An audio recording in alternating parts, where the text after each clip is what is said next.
Huwag mong husgahan ng isang tao bisa uri ng kanyang trabaho. Katulong man yan, karpintero, basurero, o kahit ano pa ang trabaho, basta marangal.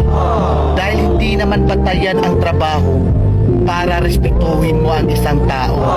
Dahil ang buhay, kailangan natin ng diskarte para umasenso.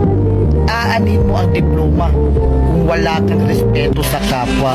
Kaya tayong lahat ay pantay-pantay lang. Tayong lahat ay may karapatang tratuhin ng tama kahit walang pinag-aralan.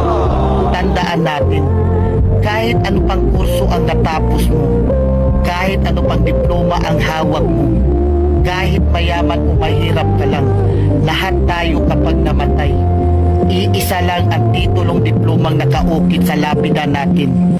Rest and peace.